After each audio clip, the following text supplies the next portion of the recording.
السلام علیکم ورحمۃ اللہ وبرکاتہ۔ ہنستے مسکراتے چمکتے دمکتے اچھلتے کودتے پیارے پیارے ساتھیوں، کہانی زبانی کی جانب سے خوش آمدید۔ آج ہم آپ کے لیے لائے ہیں ایک اور نبی کی کہانی جو اللہ تعالیٰ نے ہمیں سنائی ہے قرآن میں۔ ان کا نام تھا حضرت ذوالکفل علیہ السلام۔ اس کہانی کو آپ کے لیے قرآن میں سے لکھا ہے عکاشہ خان نے۔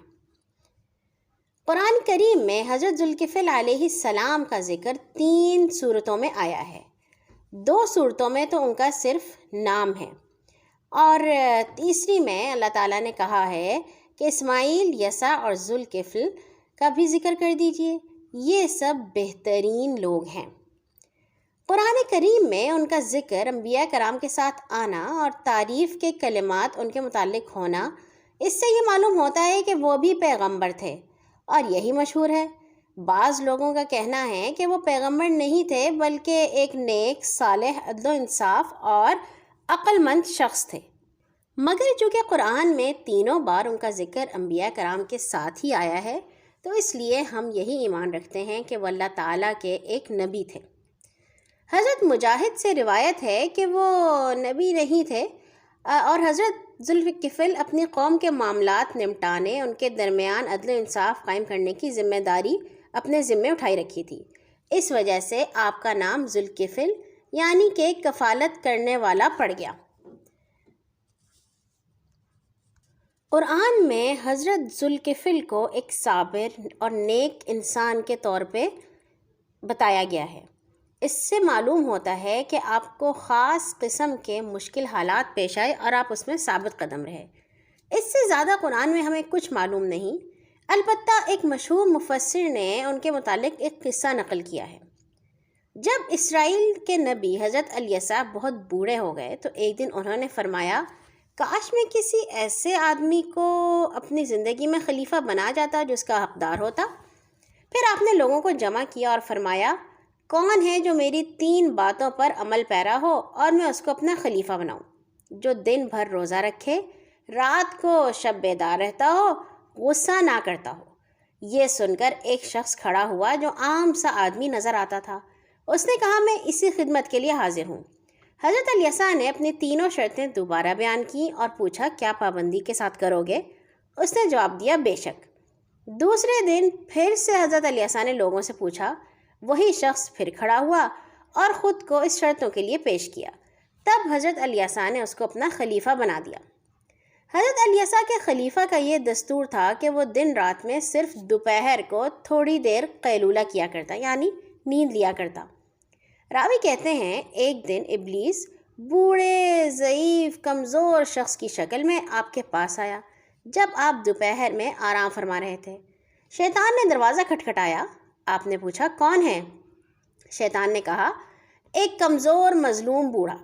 آپ نے دروازہ کھول دیا اور اس سے پوچھا۔ بوڑھے نے اپنے اوپر اپنی قوم کے ظلم کی داستان سنانی شروع کی، اور اتنی طویل کہ آرام کا وقت ختم ہو گیا۔ آپ نے فرمایا، ٹھیک ہے، جب میں شام کو مجلس میں بیٹھوں گا تو تمہارا حق دلوا دوں گا۔ شیطان چلا گیا، لیکن شام کو مجلس میں نہ آیا، پھر صبح بھی مجلس میں نہ آیا۔ جب آپ دوپہر میں آرام کے لیے لیٹے تو دروازہ کھٹکھٹایا۔ آپ نے پوچھا، کون ہے؟ کہا، میں وہی ضعیف بوڑھا ہوں۔ آپ نے دروازہ کھولا اور پوچھا، تو کل کیوں نہ آیا؟ اس بوڑھے یعنی شیطان نے جواب دیا، میرے قبیلے کے لوگوں کو پتہ لگ گیا تھا، اس لیے انہوں نے میرا حق دینے کا وعدہ کیا، مگر جب آپ نے مجلس برخاست کی تو اپنی بات سے منکر ہو گئے۔ آپ نے کہا، اچھا شام کو آ جانا۔ اس طرح دوسرے دن بھی آرام نہ کر سکے۔ پھر شام تو مجلس میں انتظار کرتے رہے مگر وہ نہ آیا۔ آپ پر نیند کا غلبہ بڑھ رہا تھا، 2 دن جو ہو گئے تھے سوئے نہیں تھے۔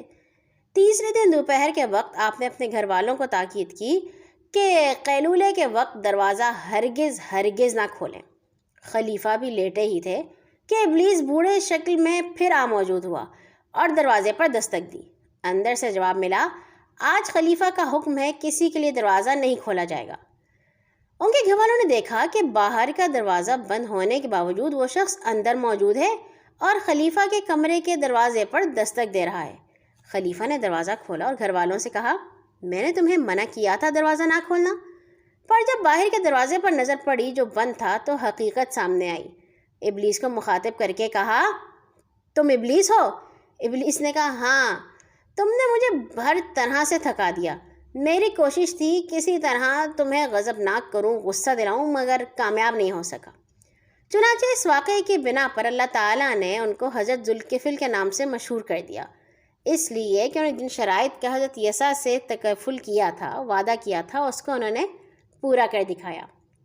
اچھے ساتھیوں، ہم لوگوں کا ایمان یہ ہے کہ تمام انبیاء کو تسلیم کیا جائے کہ وہ اللہ تعالیٰ کے نیک، پاک باز، معصوم بندے تھے، جن کا ذکر قرآن نے کیا ہے یا جن کا ذکر نہیں کیا ہے. احادیث اور روایات سے ثابت ہے ان کے بارے میں. ہمارا عقیدہ ہے کہ ہم انہیں تسلیم کرتے ہیں، ایمان لاتے ہیں، اور اسی طرح سے ہمارا ایمان مکمل ہوتا ہے. آج کے لیے اتنا ہی. کل آئیں گے انشاءاللہ ایک اور نئی کہانی کے ساتھ. اللہ حافظ.